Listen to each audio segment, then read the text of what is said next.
Oh, yes. All right, great. So maybe we can, maybe let's do an intro round because it's a small group today, and a couple of us haven't been on the calls before. And for those of you who have been on the call before, and maybe we all know each other, just maybe give a quick update what you've been working on now that's kind of shifted over the last few weeks so that it'll be a new introduction. So I'll start. I'm Grace. I've been really interested in distributed governance, in particular for the area of no fork, where people can't leave a community for whatever reason. I live in this city, or I belong to this nation, or I live by this river, and it's going to affect me one way or the other. And what I've been really involved in lately is about 3 weeks ago, somebody came to me interested in tokenizing the Amazons. I'm like, you don't own the Amazons, so you can't tokenize them. Nobody owns them, and that's not going to work. But 4 weeks later, here we are, and we've put together a whole plan for creating sustainable communities and community currencies for the people living near there. And we're starting to do fundraising for it. And it's been just like all of a sudden, this huge project came upon me. And I've been teaching a currency course to a few young people who are the ones with the original idea. And I'm like, let me teach them about money before they have this idea. So this is the first time I've been teaching about alternative currencies and alternative forms of measurement. And it's been super, super eye-opening for me. So that's what's been new with me lately. And I'm going to pass it on to Livia. Your turn. Hello. Yeah, I'm in Cairo right now, and the situation here is not as chaotic as I see in the rest of the world.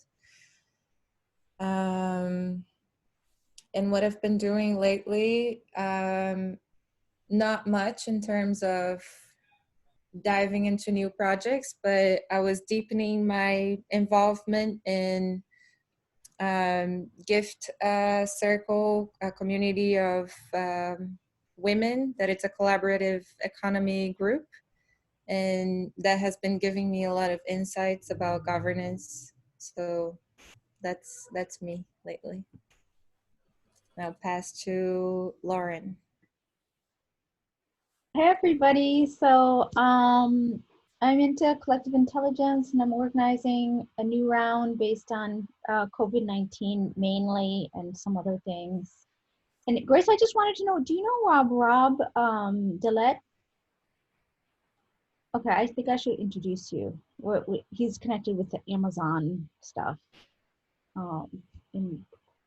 Amazing person. Yeah, so that's what I do, and I live outside of Paris, and pretty busy taking care of my kids and homeschooling and stuff like that too. So Anya? Sure. I'm, I guess, one of the founders of DGov. DGov even had founders anytime.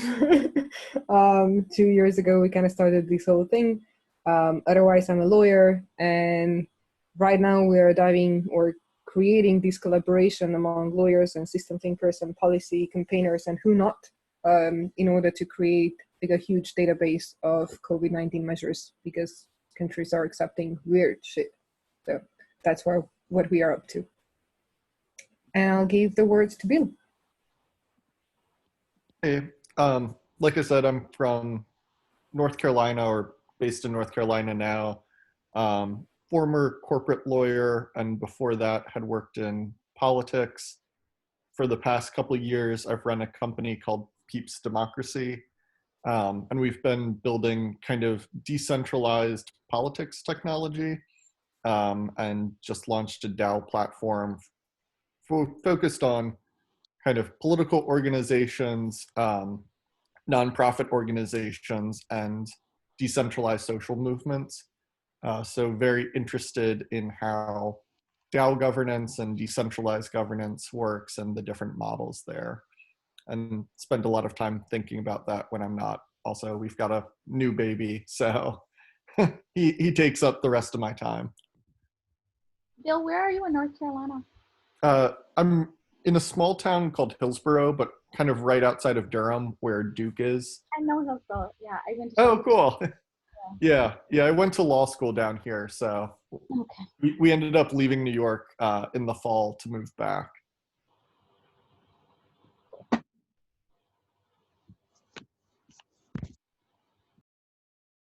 And I'll pass to Michael or Mikkel. Yeah, hi Bill, hi everyone, and thank you, Grace, for the instructions. This week, actually, I've been trying to do my PTO, so personal time off, and I just caught myself, like playing on the guitar. I was trying to record some music. That's why I was late. And more specifically, recently, so the week prior, I wasn't there because we had like a large event for community of people who do something similar to me, which is called exponential organization. So we had an event with, I don't know, like 4,000 or 5,000 people. So there was a lot of prep there. And on a, let's say, blockchain and DeGov site. So actually on that exponential organization side, so I did a project with a friend of mine, because obviously everything is changing, right? So we did this crisis canvas, and we're also doing some other projects where we can just give away to, stuff to the community. And on the other hand, from the blockchain piece, we also realized that the space is changing rapidly, and people will need different stuff. So actually, we doubled down on product and kind of like experimenting and pivoting with the company. So that has been occupying me recently. So no mind space for DeGov recently. So yeah, I just got some tea and looking forward to the discussion. And I don't know if Livia already went, or you, Grace. I don't know who's left. We all went. You were the last one. So awesome. Okay, sorry. That's okay. All right. So I guess what I want to start with maybe 10 or 15 minutes to see how long it takes, because we do have a lot of new people, about what's working and not working about these calls. The calls have been going on for 3 months now. It's a good time to reflect. Yay. So that's kind of the first thing, is just to hear how things are going, and then we'll dive into the topic. I think we have a topic for today. I didn't look at what it was, but I'll take a look. So yeah, I'd just like to hear from people what's working and not working for them around the calls, so we can improve, or whatever needs to be said at this point. So, I mean, 3 months. Like, obviously, for me, time is not working in 2020. That's a fact. Like, I cannot even believe that this has been 3 months. I haven't really been present on the last 2 calls, I think, basically because it overlapped with so many things, and I'm finding myself double booked just because of this collaborative. So we're now looking for a lot of volunteers and getting more people on board. So I hope that this is going to ease my work around the whole thing. But what worked really well for me were the discussions and the new flow of people that I've seen on the first couple of calls. I think that those people brought some new ideas, like fresh aspects that we did not really thought of before. And I loved one of the sessions where you made us work on the Zoom call. I very much like that. And I'm seeing that a lot of these Zoom calls that are offering breakout rooms are very effective, because they kind of force you to really work while you meet different people, even if you're actually meeting them for the very first time.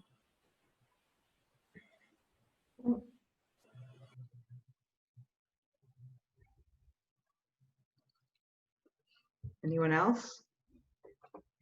I see Lauren is adjusting, so maybe I can go.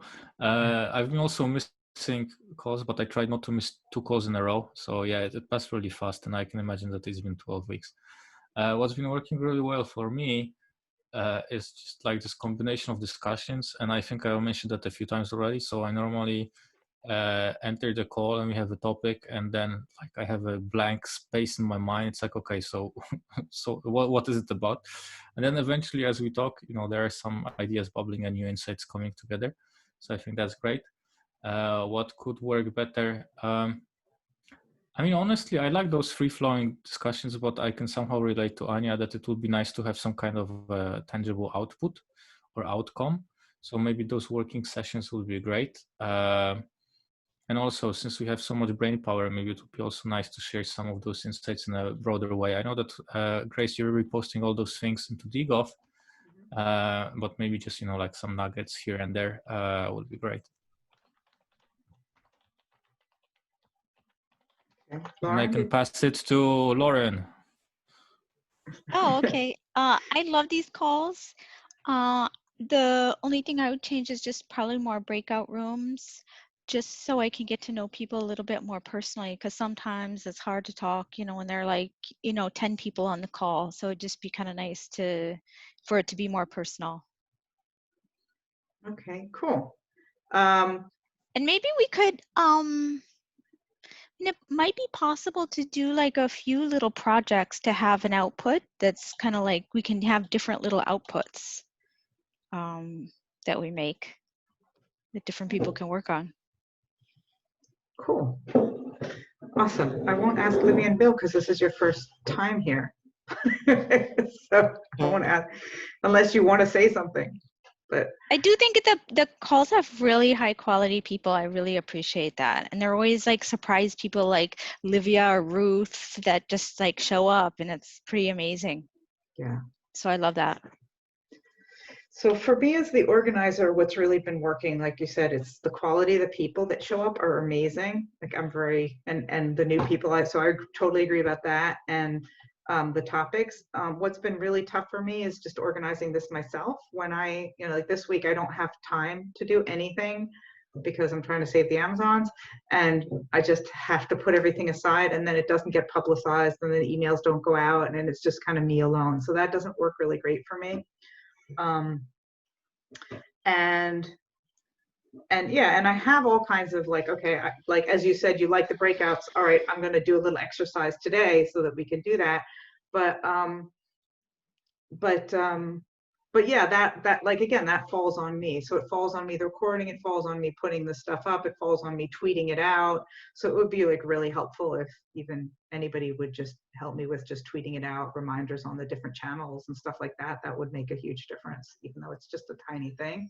It's just, and then like, of course, when you're having a party, you're like, oh my gosh, I invited 30 people and there are only 6 people here. So as the organizer, I feel that the first call we had 20 people, there was a huge amount of interest. And also when we did the DGov Council, everybody said, oh, this is going to be great. But actually, most of the people don't show up at all to these things. So I do want to reach out to the other people who are on the mailing list and ask them what's good, what it is. I assume everybody's just busy. And I think that one of the things that happened is so many conferences are going online that it's hard to go to them all. But yeah, so for me, that's one of the things is that it's kind of, it's not a growing group. Let's just say it's almost been smaller almost every week. So to me, that's not an indicator that I'm succeeding. I don't think that's necessarily true, because I think like it's pretty tight, really smart, good core group that always comes.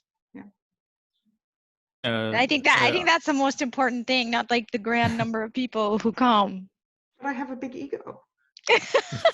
Also depends on what you're trying to achieve. Like, so the expectations are always kind of resembling what your desires are. I want to feel important. Isn't that the whole point of leading? But you didn't. Is You that never not actually, the point? Isn't that? I don't think you ever led these calls for yourself, though. You always made it very important for others, and you always made it very inclusive. Yeah. So it's not as if you opened up the calls because of yourself. You actually very much gave the opportunity to all the people to contribute their own ideas, their own thoughts, to kind of find collaborators, stuff like that. I think that's actually a broader problem that applies to DGov as a whole. Because we could clearly see that that's also something that people experienced at the council.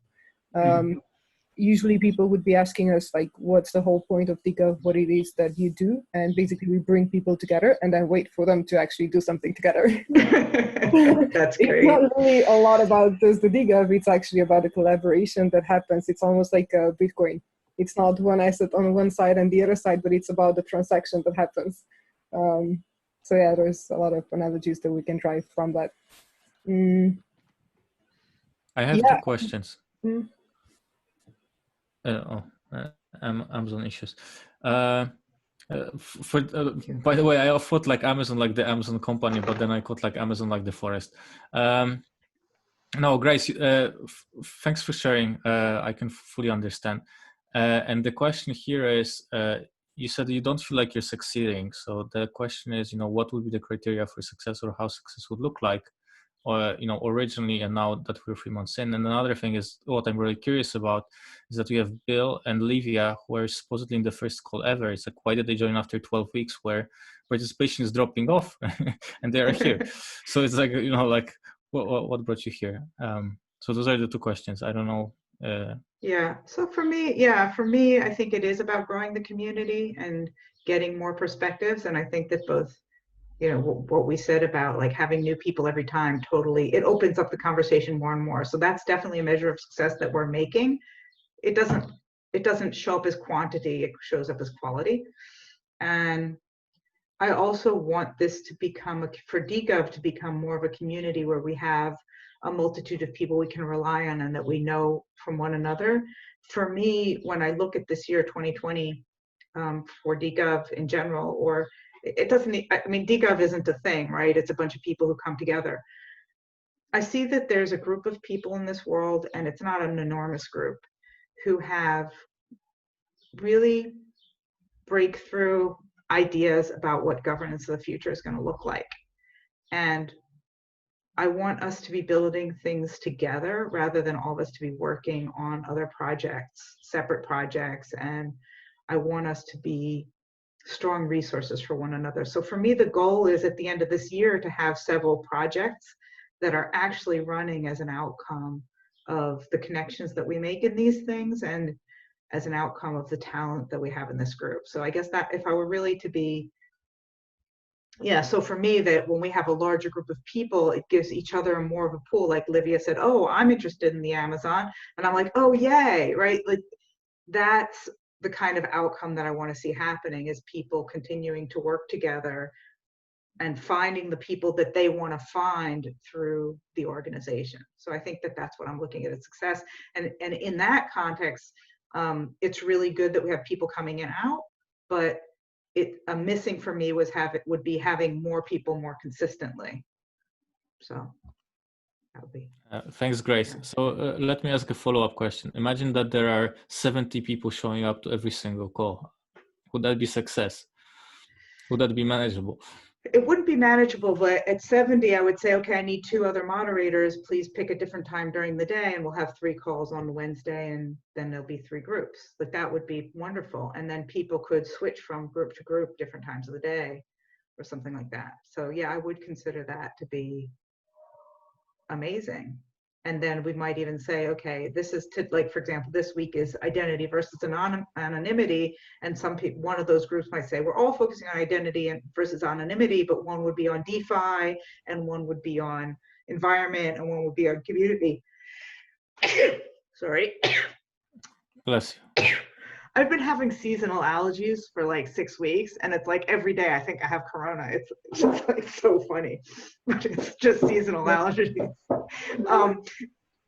So yeah, I mean, I could see it that way because, for example, a lot of the times there is a pretty major split between the people who want to talk about DeFi and the people who want to talk about other stuff. And so if we had that bigger group, we might split it into those 2 categories, and then that would be a People who want to talk about DeFi, what? Decentralized finances.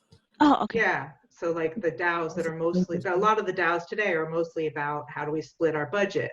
And I personally do not find that the most fascinating topic we could talk about. But for some people, that's super, super relevant. Like that's what they want to talk about for the whole 90 minutes. And so if we had that's actually the beauty of it. So once you, the thing that you're mentioning right now kind of gives me an idea that, it's the big network that we want to create, that the thing that you're actually now explaining is not really having a brand. It's not really something that we should give a name to. It's all the people that have these small projects that they should definitely be focusing on, that are coming together and having the ability to kind of share these ideas among them, and then see whether more people can collaborate with them. And this is the network that we are creating. It's not really that we want to create DGov or whatever we are going to call it, so that people are going to be working under the umbrella of DGov. That's not the point. Yes. They should actually feel comfortable and very much empowered to build their own projects, to build their own ideas, and then see through the DGov community, through the governance that we have, how those projects are going to be affecting how the social impact is going to look like on all the different projects. So for example, somebody builds a calendar, or somebody builds a DAO, somebody builds a DeFi, and I come with the idea of providing legal service solutions, and I'm going to be possibly providing them to all of them, but all of them will be providing for me some sort of solution. So it's always going to be an exchange of these services and products. And this is almost like a matching platform or a marketplace where we kind of exchange these services and products, but we don't really. We come together because one thing very much is something that is underlying for all of these projects, and that is the governance. All of us are having governance issues, possibly even on a bigger scale. So we are aware of something being much bigger than us, much bigger than our own very project, because it's so integrated in a global community that we are unable to see the broader picture as being so narrowly focused on what we are building. So this is why we need almost like a break or a retreat or a council every single year to see a bigger picture and to go out of our own hole and out of our own building the project mindset and whatnot, and to see what else there exists. To me, it was always something like that. And I might even be of an opinion right now that having these calls every week, for me, it was a brilliant idea at first. And I still think that it's a very good idea to actually have it opened every week, because I find DGov and the community right here on the call, together with a lot of people that are joining usually, my safe spot. Like when I'm searching for inspiration, when I'm searching for like-minded people, when I'm searching for a fellow global citizen, this is where I find them most usually. There's a lot of different projects that are all also having similar mindset. One of them being the Future Law Institute, one of them being the token engineering. There's a lot of them that I'm integrated myself and intentionally focusing on those projects as well, because they share this mindset. But DGov is really something that feels safe. And having weekly calls, this is pretty much why I joined today. I might as well, again, focus on the work, but I said to myself, shit, no, I actually need this call. There's people that, you know, are having different mindsets, are having these brilliant ideas, and I actually want to hear them out. And yeah, if it's not really working well, we might think about having more people once a month.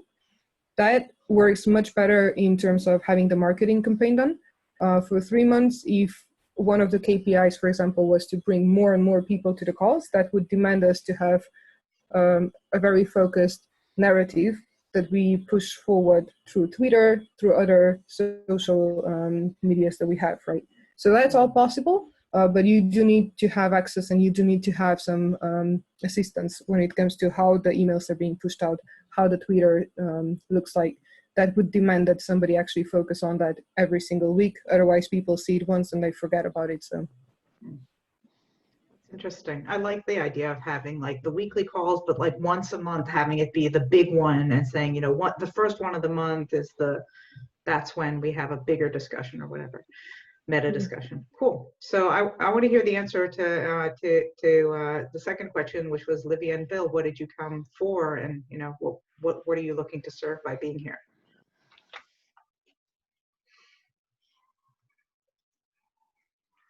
For me, it's the second time I come to the call, but I came a long time ago, maybe to the first or second one.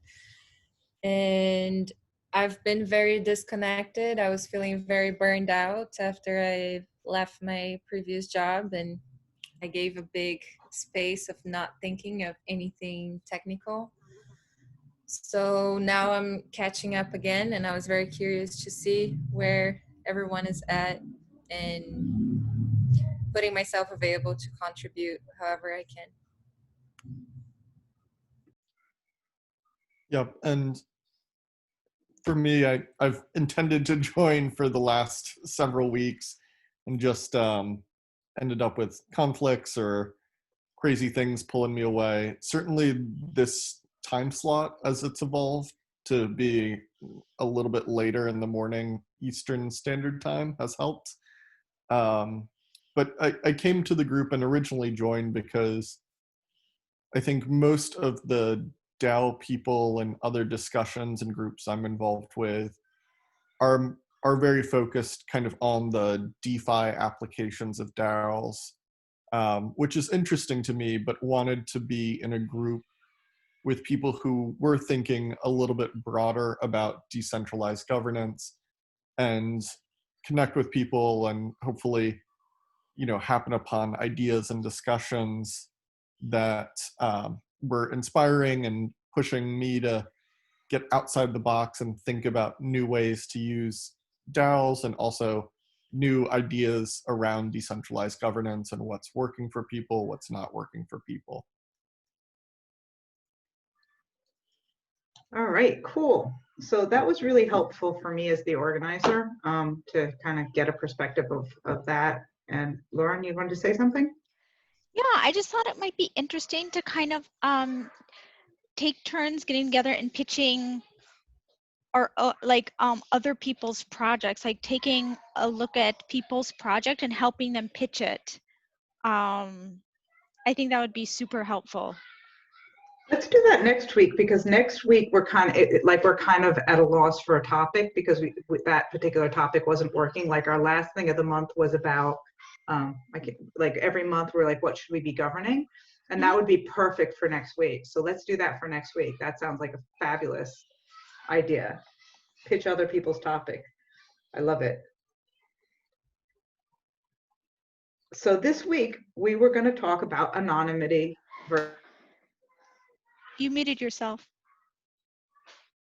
Went anonymous. Video too. Yeah. All right. Yeah, here we go. Now I have a face and a voice. So the topic this week was identity versus anonymity. And so maybe to start off, and so, yeah, I mean, there's pseudonymous identities. There's places where we have different avatars, different identities. The days of on the internet, nobody knows if you're a dog are gone. But we're trying to create self-sovereign identities and new kinds of ways of people having their identity known and unknown. So maybe I put in a little document. So maybe let's take like 5 minutes and each of us kind of write about where we like to be anonymous or where we might not like to be anonymous, or maybe in the projects that we're working on where the issues of identity and anonymity are coming up. So like first, maybe we all think individually, and then we'll all come back and discuss that. Does that sound good for people? You liked that exercise last time. All right, I got good feedback on it. Let's do it again. All right, thanks. All right, and I will say time when it's time, so 5 minutes.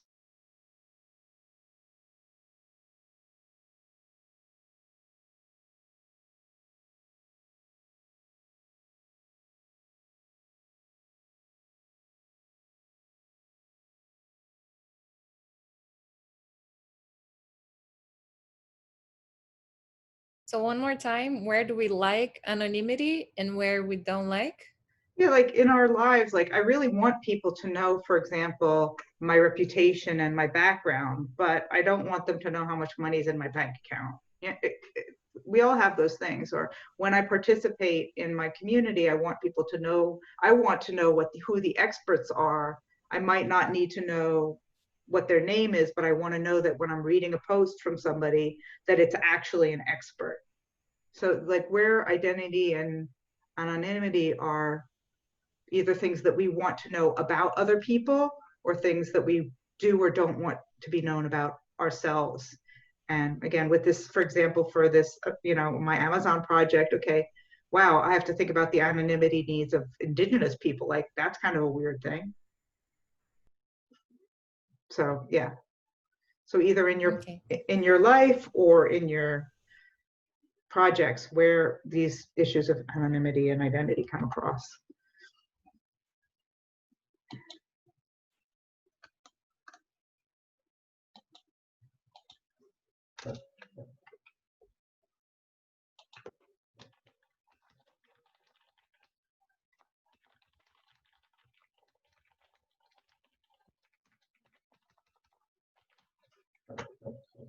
And you can be anonymous on the document itself.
Okay, I think that was a little more than 5 minutes, but I got really excited and I kept writing stuff. Do people want a little more time? Thumbs up, or people want to start talking? Thumbs down. So more time, thumbs up. Okay, a little more time. Okay.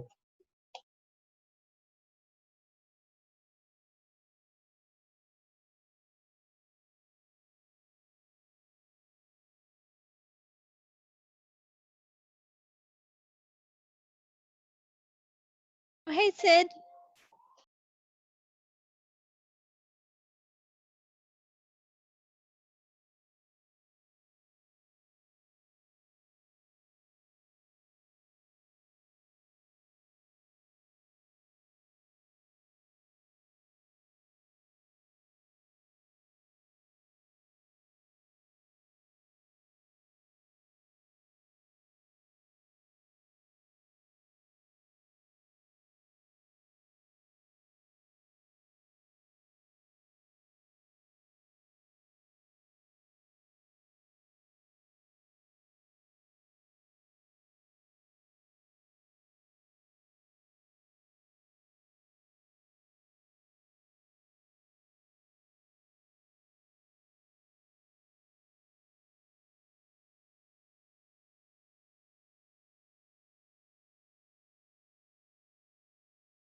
Okay, maybe now just take 2 minutes to read everybody else's answers and then we'll come back.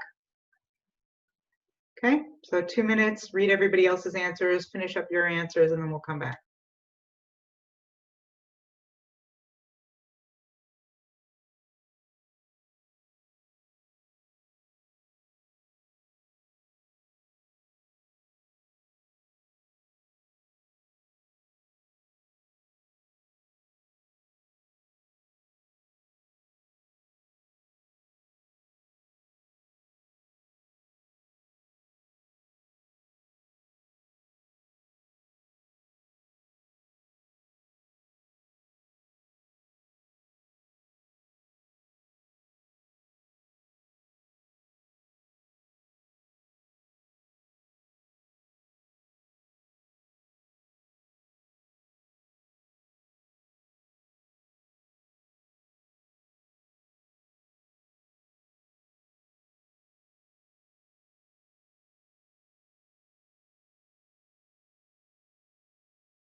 Okay. Cool beans. We ready to come back? Thumbs up, ready to come back?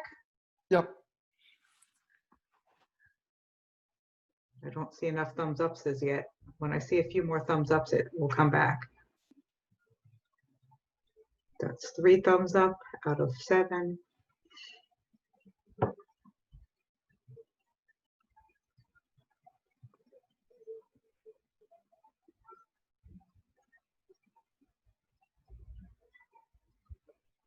Any more people ready to come back? 4 thumbs ups is 5 thumbs ups. All right, we're back. 5 out of 7. That's enough thumbs ups is. Thumbs ups is. Okay.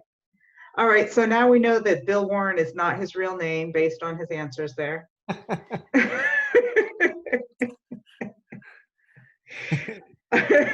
It is short. Bill is short for William, so there's some truth to that.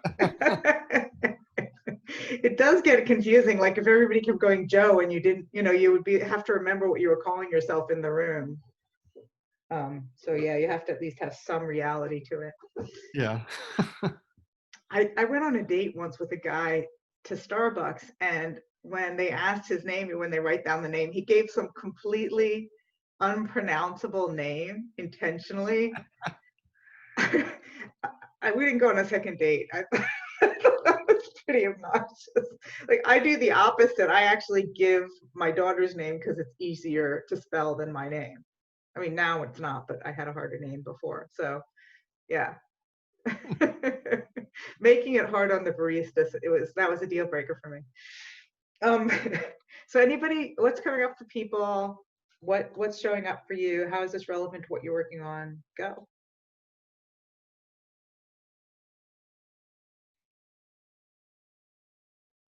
Questions for other people in the group around what you're doing?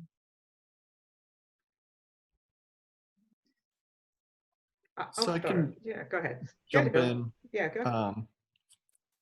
I think it was interesting, and I saw a couple of people mention this, is there, and I'm certainly guilty of it as well, is there's a suspicion around corporations kind of being able to follow and collect a bunch of identifying information for the purpose of serving you ads, which, I think that's just a function of the last 20 years and how the internet's evolved. And, I think that's a pretty widely belief at this point, hopefully. But the thing that surprised me, and I think, Grace, that you brought this up, was this kind of like proof of expert,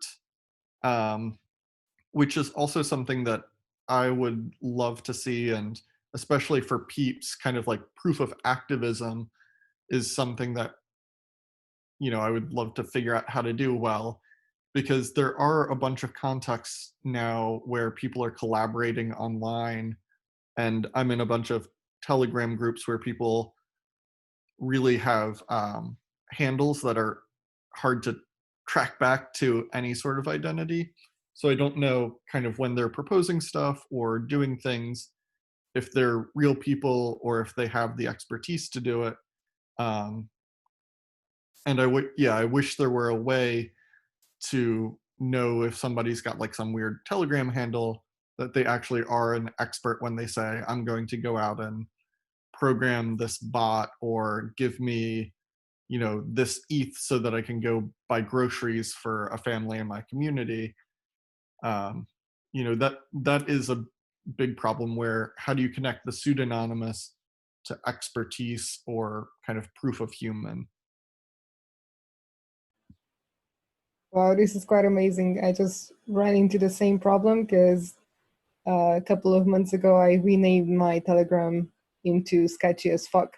And basically that was a result of a huge scam that was happening on Telegram. So a lot of my friends were kind of stolen their identity. And I had a discussion with one guy that was actually a scammer and managed to completely turn him around. So he apologized at the end of the discussion and even called me like twice, I think, change his name into the right name, stuff like that, right? So since then, my name is Sketchy as Fuck. And it was so crazy because now I've created this legal group of lawyers and professionals on Telegram. And I'm writing to them like, I'm blushing now, but this is basically what's happening to me now. Like I have to officially apologize to people, like my name is Sketchy as Fuck, and people were prohibiting me from changing it back to Anya. So, okay. Yeah, I it's a lot of us feel that way about lawyers, by the way. Sorry? A lot of us feel that way about lawyers. That they shouldn't have Sketchy as Fuck Telegram, yeah. That they are sketchy as fuck. Oh, even worse. I agree. They even called us blood-sucking parasites. I hear a lot of these things. That's why I'm a recovering lawyer. We have to talk, Bill, about that. Yeah. I haven't had the chance to actually write it down into the document, but this gave me quite a lot of food for thought. I actually ended up having like a discussion in my brain how we should have a completely different identity for everything that is actually being official, using our real name for whatever the evidences for the government is, and whenever we are having the relationship with the governments or, for example, professional occupation. But then when it comes to a public picture, so how we engage on LinkedIn, on Twitter, on stuff like that, I'm actually thinking about just having a pseudonym. So not using my real name, because like more and more I'm seeing how people are not really abusing, but the options that I'm giving to people, just providing my own name online, because people can then trace what I've been doing in different organizations or with whom I'm engaged, and then use that against them. I mean, I wouldn't worry that much if it would be against me. I do have a defense mechanism, but if those people are not having it, then I'm actually afraid that this is going to be damaging for people around me, which is becoming an issue. So when it comes to privacy, I'm now actually like thinking whether we are even rightfully thinking about having a private and a public life, or should there be like many options of private life and many options of public life? So many different personas, each of them actually being used for different reasons. And then on a couple of occasions, they are actually merged and people can trace it back, but we should actually make it much harder for people to trace it back. And only if they are provided with an official like warrant or reasoning, they should be able to kind of merge those identities together. Not sure if that makes sense, because it's a lot of words just being provided to the Zoom call. I apologize for that as well. Yeah, I think the latter actually, thing. oh, sorry. Sorry, I just wanted to comment, Anya, that I think the latter thing was one of the original ideas behind Uport. So you have different identities for different purposes. So, you know, like I don't need to tell my lawyer friends what kind of football team am I, you know, cheering after. Yeah, I don't know how Uport has implemented that, but you know, Sovereign also had similar ideas about that, and Holochain is also setting up its system in similar ways, where you're the commander of your identity, and we all do that. We all have like, oh, well, I'm in this group. You know, my family still calls me by my given name, but in this group, people call me Grace, and you know, we all have that. Like we act differently in different places, and the ability to present myself as I want to present myself. And then things like Uport and Sovereign and Holochain would give you the ability to release what you wanted to release for the amount of time you wanted to release it. So as I'm going into the pub, I tell you that I'm over 21 or over 18 if you're in a normal country, but the guy there sees it and then it disappears after 30 seconds, and he doesn't have that data or any other data about me after that. The same thing when I make a transaction. Really, the company that I do a transaction with doesn't need my name and address. They just need to know I have the money. So those kinds of configurations should be possible in the future as I present my avatar. When I'm an online gamer, I present a different persona. And I could trace that back. Even with a different persona, I feel like it could be really awesome. If, even with my persona, I could say, I am an expert in this. I'm not giving you my real name, but I'm going to comment on this board that maybe I don't normally comment on this particular bulletin board with my expertise exposed under a different name, and still have a way to, you know, have agency. So if I can jump in here, I mean, I have mixed feelings about this expert stuff, probably because I have a bit of an imposter syndrome. Even in the blockchain space, I don't have any courses. I didn't write any articles. Like you won't find me anywhere. But I did a lot of work, right? It's just, you know, like if you ask me, how can I prove I'm an expert? Any stuff that I can show you is under NDA, so I can't, right? So should I be crossed out? So that's one thing. But of course, a lot of people have Dunning-Kruger effect. So, you know, they heard, you know, blockchain and now they're experts, but they don't understand the thing. So it's also, you know, really annoying. But in this sense, I think what is probably more important than that is what I saw in your comments, Grace, which is the motivation, right? So like if I'm saying I'm an expert, is my motivation to kind of, you know, scam people or just to get more sales, even if I have no clue? Or if I'm giving, you know, like an opinion advice, it's because genuinely, you know, like this is what I think or what I know, and this is what I want to share. But I don't think that there's any easy way about it. And one thing that is really annoying for me is, lack of access to traditional systems without traditional identity. So now in the US, a lot of people, they cannot get the support because they don't have a bank account, or even the support for the companies in the US. You had to have an existing bank account and credit line with existing bank. If I want to top up my mobile phone in the UK, I need to provide my my postal code and pick my address. If I want to check even which day they remove the trash in my neighborhood, I also need to provide my postal code and my address, which is like crazy. And I don't have access to let's say traditional financial system if I don't provide it. I mean, it should be my freedom to, I don't know, like donate some money to someone, or I don't know, buy I don't know, like a silly lollipop or whatever, and no one should like have the right to know about it if I choose not to do it. But because of the traditional system, it's not the case. And of course, there are edge cases there, so when someone can be harmed. So maybe you have heard that there was this lady, Tony Casserly. She passed away recently, so she's like a friend of a friend of someone else. So I heard some gossip that it might be because of doxing, so basically exposing information, and like Anya said, maybe because of what you're doing, some people won't like it and it will create repercussions, but it goes both ways, right? So if there's, like a serious sexual offender in my neighborhood and I have kids, I would rather know that, they are, but on the other hand, it can, impact them negatively. But those are not easy conversations. It's just, barring people from access from the legacy systems or crucial systems because they don't want to expose their identity.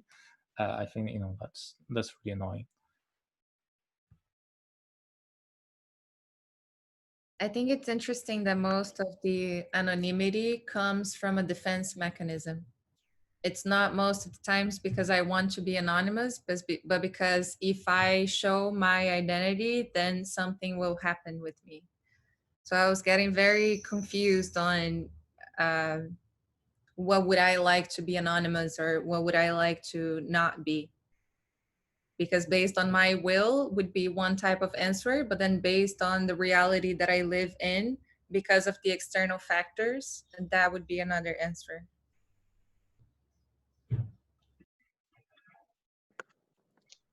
Well, I think about that in different ways. Like there's, so just like some simple cases from like personal life. Some privacy is very slippery because some of the things we want to be private about, we just want to be private about. Like I don't want my mom to know how I spend my money. She doesn't, she'll have something to say about it. She'll just have something to say about it. It's not, there's no like consequences. And when I was married, same thing. There were certain things. He doesn't need to know everything I bought. Like if I lost my water bottle when I went to the gym and had to buy a new water bottle, I don't want him to know how many times I lose my water bottle, right? Like there's nothing malicious about it, but Lauren is cracking up over there. But we all have that thing that we just Wait, but the water bottle producer, they definitely want to know how many water bottles you forgot. and my husband was the kind of guy, he would read my receipts. He would go to like the pharmacy receipt and be like, why did you buy 2 pacifiers? We only have 1 baby.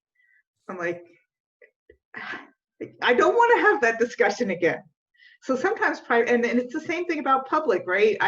I might have some opinion about, dogs versus cats that is not relevant to my bicycling group, but I know that there's some cat haters in my bicycling group, and I just don't want to have that discussion. And so I don't think there's so much at this point in our history. It's not like we are so private people. It's just there's some discussions we don't want to have and we want that to be private. So. Or it's maybe more about us not really having the energy and the time to every single time explain ourselves. Because I actually thought from when I started thinking about it, like my perception was I'm totally liberal, right? I don't really believe in privacy. If everything's open, it's all about the sequencing and the selection of information that people are using when they express themselves and when they portray my picture that they see in their own heads. But honestly, I don't really think that people, like our society right now, is very much ready for having everything open and transparent, because people value different things, and they will always select those different things that they will bump into, and then we will end up having people asking us, why did you buy 2 items of, that and that? And then every single time we will have to explain what our values are and where we come from and why this seems important to me. And that's like a lot of things that I need to actually put the energy into just to justify what I just did. And it's almost like every single time we do something, we have this little kiddo next to us asking us, well, why? And you don't really have the time to explain it every single time. So it's rather to just keep things private and keep it for ourselves so that we don't have to explain ourselves to other people. And then whenever this is being exposed, then we are being the ones that are selectively exposing those things so that we can actually manage what needs to be explained and what not. And we think that we are having control, but at the end of the day, they're still going to make their own picture of ourselves because we are just selectively providing them with whatever we deem important, but they kind of mix it up with whatever they deem important. You don't think there would be more self-responsibility if everything was open? Not at all. Usually the person that is making so many questions is the one that has nothing to be questioned of. So like, I don't know, the husband is looking at the receipts because probably he's hiding the receipts, or there is some type of, like, what is the bypass that the person that is asking has as a protection? So what if no one had a protection in this sense? Wouldn't this call for a self-responsibility type of equilibrium? I would love to believe that, but I don't know. I actually think that what we're talking about is something a lot more fundamental to humanity. Like, what we tell about ourselves is fundamental to all of our relationships. Every relationship you have with somebody is based on what you chose to tell that person about you, how you chose to dress when you showed up for that meeting. And somebody doesn't need, and how you behave in different relationships is different. I mean, I might be a jerk to my mom, and that might have absolutely nothing to do with how I behave in an office. And I feel like that's a fundamental human right, like how I present myself and what story I tell you about. That's how I present. I feel like that's very fundamental to all of our relationships. Do I tell you that I have children or not? I went out to lunch with somebody in my company and I was like, oh, do we have family? Whatever. And he's like, oh, I don't want to talk about that. And I was like, that was the weirdest thing for me because I'm Israeli and it's really impolite not to ask somebody about their family. But he didn't want to even share about it. And I was like, oh, but that's his right. Like in the office, I don't talk about whether I'm married or not, or whether I'm straight or not. It's not relevant to my work and I don't talk about it. The other incident we had related, by the way, was we have a female CEO and she used to own a studio that had like a sport that was, involved women and, whatever. Had some people borderline felt that was like, sexist kind of thing, right? And when somebody published an Instagram photo and an accusation, and the way that people treated her around that was so different than how they would have treated a man. And we had to deal with that for 2 weeks, like this bullshit about she used to own this studio for, no dancing. And it's like, and if it were a man who owned that studio, nobody would have said a damn thing.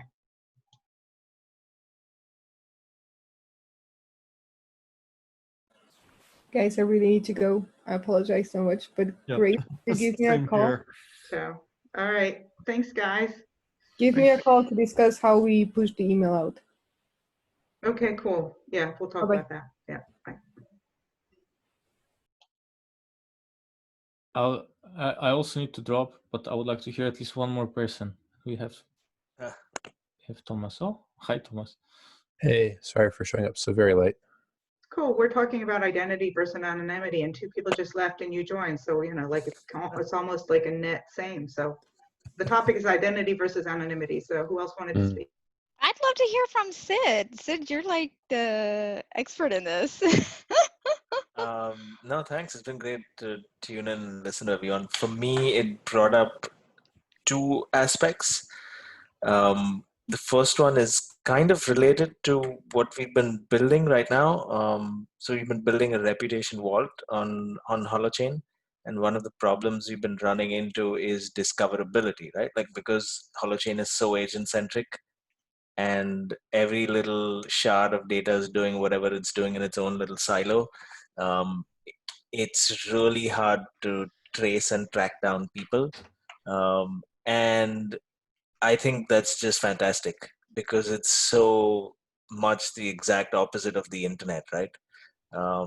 And I actually think it's opening up patterns that more replicate what's real in society. Like there's no algo that's suggesting that Lauren and I meet or that I come to this call, right? Like it's basically people staking their reputation on each other and creating little linkages of trust which lead me to conference calls like this. Um, so basically it's leading us to patterns where discoverability is led through reputation as opposed to algorithms or like 100,000 people in a chat room and each one just spamming each other. So I think it's interesting, and so we're the early stages of discovering what that means. But I do think it's a whole new paradigm because we're using distributed social intelligence for discoverability as opposed to centralized AI, and I think that seems more wholesome to me. We're Um, using what instead of AI? Distributed social intelligence is the Okay. buzzword that I like to give it. but I kind of like that. Like there's no like in any app or neighborhood or community, there's no centralized resource of what everyone has said. Like you can't just go and bump into someone just because you searched for their name, and I think that is interesting. I think that is leading to interesting patterns.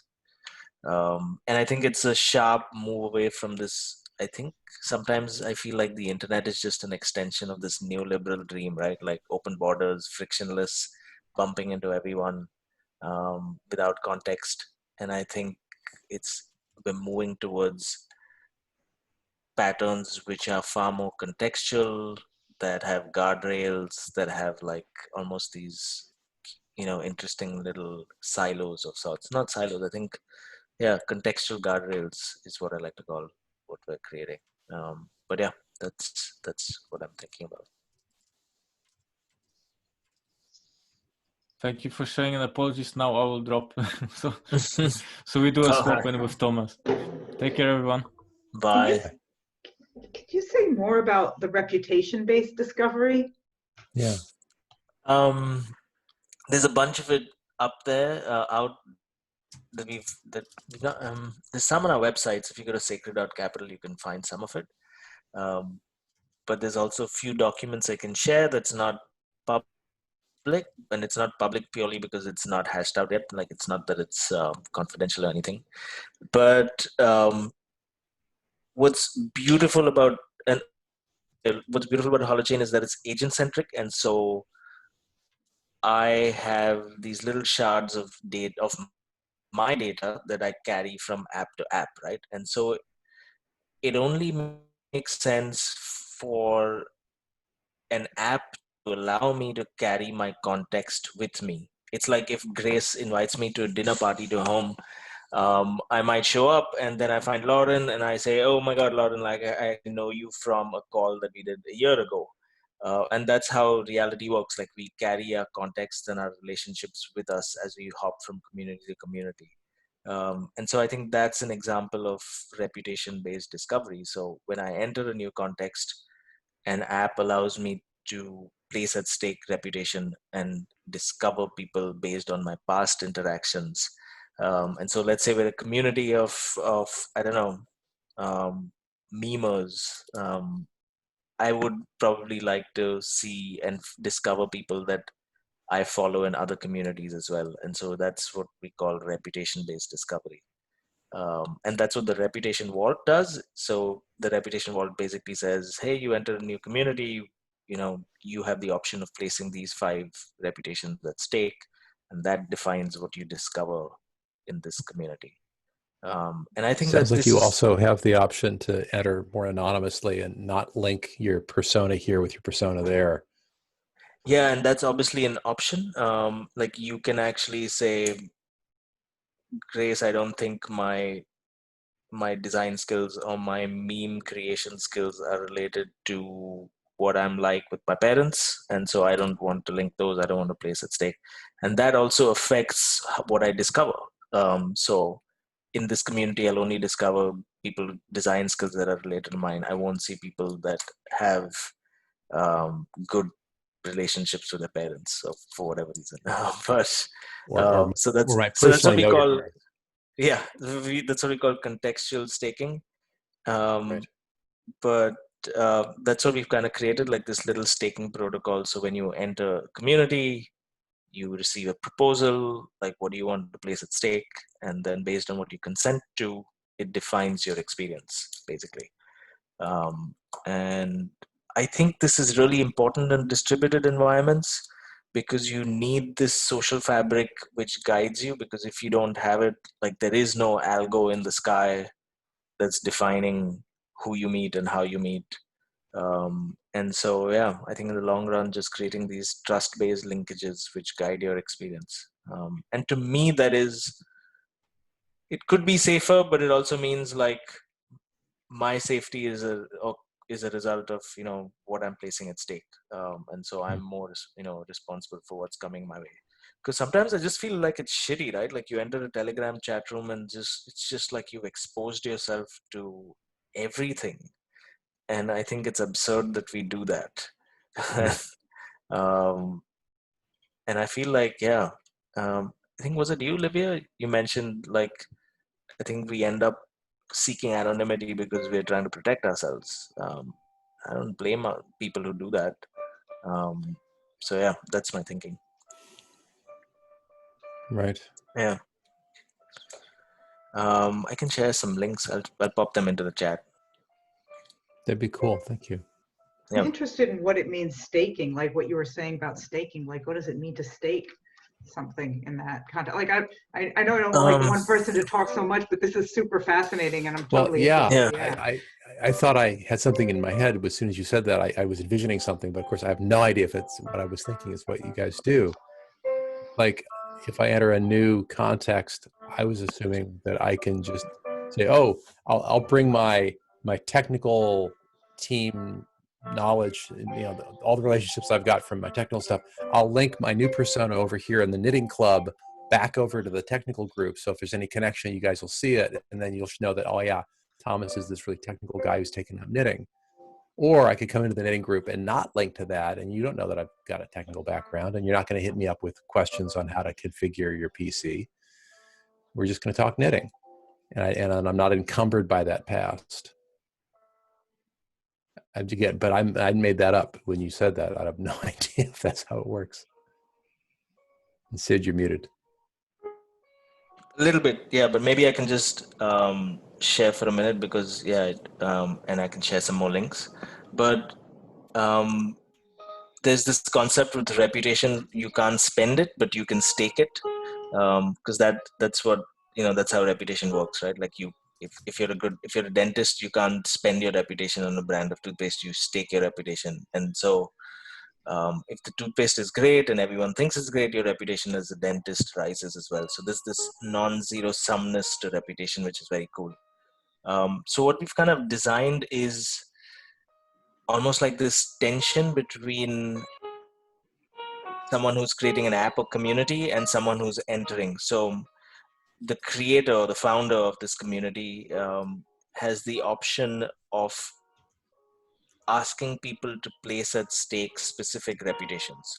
So let's say I'm creating community of stand-up comics. I I I ask people to place their comic reputations from different communities at stake. And so let's say, Thomas, you enter and you think these are kind of related, like maybe you have, reputation scores and 5 other communities, you actually place that at stake. And so then all of a sudden everyone can see that, and it also defines your experience in the community. So it's this, like with the traditional economy, you have this demand and supply tension. With the reputation-based economy, you've created this tension between the founders of communities and people who are entering. And so that's how we create these contextual linkages. But So I'm immediately thinking of all the nefarious things that could happen. Like I'm a toxic loser over there, so I come over to the knitting circle because I haven't like ruined anything over here. I come in as this blank slate, yeah, and then somebody finds out, oh, that's the same guy who's such a jerk yeah, over here, yeah. and he's But when about to you, betray this group, and I need to warn this group of yeah, his toxic yeah, trail behind him. yeah. And So gossip is about people fundamentally, protecting each other from. So we start with the premise that fundamentally in the distributed world, you're not going to know everything about everyone. And I think that's something we have to accept. What? What you can do is make it really. So if you enter this community with a blank slate, chances are you won't be discovered. And that's what we're building for. So people who enter with a lot of context and are willing to show more relevant information get discovered more and find more engagement. But if Thomas is a dick in other networks and shows up here as just, a nothing, chances are no one's going to want to play with you. So that's kind of, I think, very honestly, that's the only thing you can do in a distributed environment. Like everything else is using centralized force. Gotcha. Yeah, there's definitely an emergent quality to this.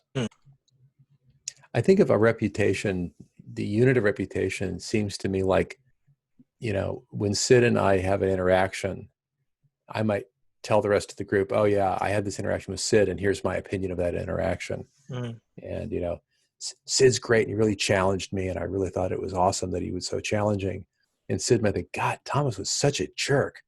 And so we had one interaction with 2 very different opinions or experiences, which are both true, right? Mine is mine and yours is yours. Yeah. And that the ability to share that out and aggregate that is fascinating. Yeah. And I think what's important is that it doesn't get stored in absolute. So my version of you, like my score of what you are, is only relevant for people in my fabric and my circle. And it's not like this. And if everybody knows that Sid is oversensitive and is always feeling insulted by everybody. Exactly. Then maybe it isn't Tom, maybe it's Sid. Yeah. And I think that is like real life, it's like, well, I'm gonna, if I recommend Sid as awesome and he totally blows the job, it hurts my reputation because they're like, Grace recommended that jerk and he never carried through. And so now what's wrong with Grace? I'm not asking Grace for any more recommendations. She recommends these jerks. So that is the natural system. We do stake our reputation when we enter or recommend somebody. It's like, I was just helping somebody with their website and I'm like, I know who recommended these people to her. And I know that person really well. And I'm like, oh my God, I will never ask that person for a recommendation. And I love that person dearly, but never ask them for a recommendation.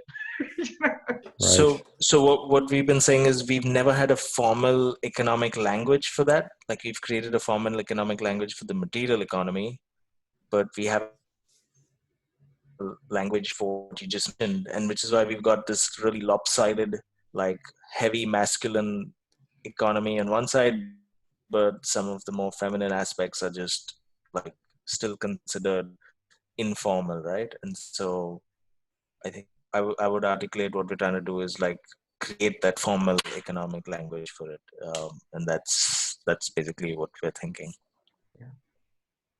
Yeah, I think that's also appropriate because when you go into a new community, let's say I go from the skateboarding community to the rollerblading community, or from the other way, the rollerblading community to the skateboarding community, you have some reputation, but skateboarding is so much harder. Those rollerbladers, they're kind of, but the rollerbladers, if you go from the skateboarding to rollerblading, they're like, yeah, all your reputation transfers, but it gives each community the ability to interpret what they got. Oh, he's a Harvard graduate, he must be kind of full of himself, rather than, or he must be really well educated, and each community can input that reputation in the way that they want to interpret it, and that's how we do it in real life, I think.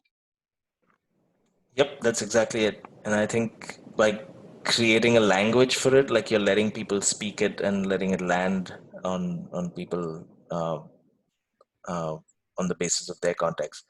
And so, to be honest, I think that's the only way reputation will really get traction. Like governments doing it, people doing it, top down, like large tech empires doing it, I don't think just doesn't work.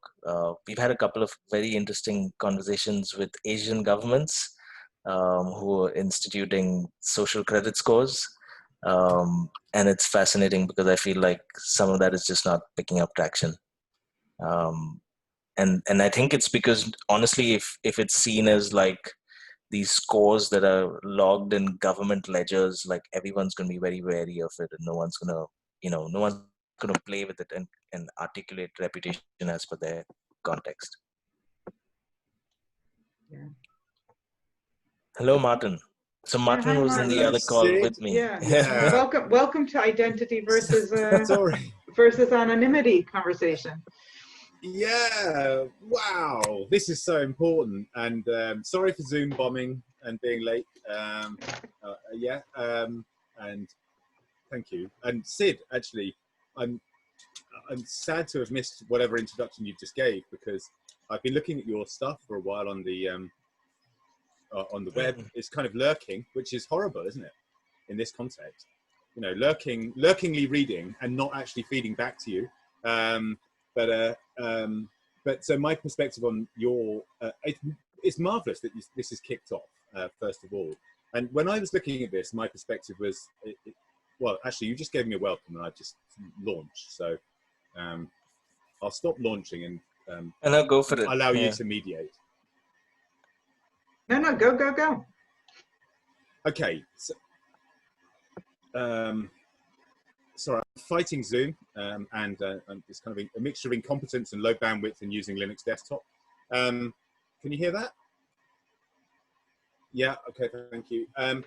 So when I looked at this, I was coming from the perspective of trying to work out, figure out like viable systems. This is in the context of something called the Planet Makers Cooperative. And what that project is all about is providing patterns of certain patterns that apply across various cooperative arrangements, broadly tied together with idea about viable systems, which is, there's stuff in the literature about that, which is shareable, and I can do that if you want.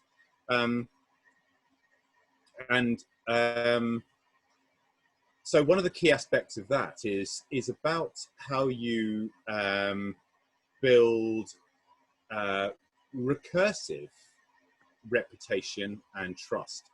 So this is about the economics that can be patterns of economic value that apply, like in the family home, the micro business, going up to a large corporation size, and so somehow linking together. And I was just wondering, and up to national level, how do you scale patterns? And to me, and I never wrapped my head around it actually, frankly. And but I know there are people who kind of at least have to a level. So I wondered, and I thought sacred capital was a step in that direction. First, yeah, so being able to account for the way in which people actually do interact as being a fundamental contributor to stable systems. But actually, I haven't really put any of that very well, but there's something along those lines. It's about recursion is the point I'm trying to make here. And what's your thoughts about the patterns of scale, if you like? Are there ways that you have in mind of, getting up to national scale, but the similar patterns working, going through group level, really? Yeah, I'm wondering as I'm listening about Dunbar's number and the expectation that I've adopted that we really can't truly track people beyond like about 150 people. I've got room up here for more than that. And just from a time perspective, that makes sense, right? I mean, if I've got, a certain number of like 2,000 hours in a year, and I'm going to spend like an hour a month with you in order to actually like know you, I run out of hours pretty quick doing that. And I'm going to like have a relationship with you by like sending you, 5 minutes a year, like, oh, here's a Christmas card, mass produced. Yeah. So if your reputation is about building, internal mental representations of our histories with each other, and what you're doing is you're codifying it and electronifying it and extending it in a beautiful way, I think.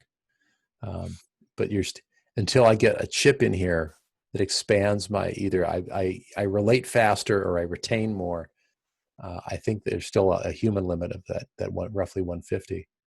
That's how I'm approaching it as my going in assumption. It doesn't mean I'm right. I think it makes for a great conversation, and I'd love to get into that at some point. But I will say, as someone who's brought up in South Asian culture, everything is fundamentally navigated or operated using social fabric. And even today, like commerce, relationships, navigating, anything is fundamentally like, I think that social fabric, the norms, the rules, articulated around it still play a very important role, to the extent like I can show up in different cities in a country like India and have access to capital because there's a linkage of people placing their reputation at stake, and me, and boom, like I show up in a city called Calcutta and I have cash. And right, so because your dad's brother's it's basically nephews. staking of reputation, like that staking that ripples it out. And so I think these systems have been developed. Of course, like I think these systems are awful. Like I've also grown up and lived through communal riots as a kid, so I don't hold these notions of like people being warm and fuzzy and friendly all the time. But I think some of these systems are prone to the problems of patriarchy, communal tribalism, we economic language, and which is why I think agent-centric like Hologen plays that role, because now we can actually articulate the grammar for each community in a formal way, which before we didn't have that, and which is why I think we devolved towards patriarchy invariably. But that's the of how you can operate at scale with something like this. Yeah, I'm getting some audio jitter. Yeah, me too. And we're kind of coming up on the end. So maybe if somebody, usually we go do a round, but we don't have time for everybody to give a round. But maybe just one person kind of give a quick summary. Next week we're going to have pitch other people's topic is going to be the topic for next week. So yeah, does one person maybe just want to give a quick something about the call? I guess Lauren or Livia, because you've been here for the whole call, you get the privilege of saying something to sum us up. I vote for Livia. Yeah, me too.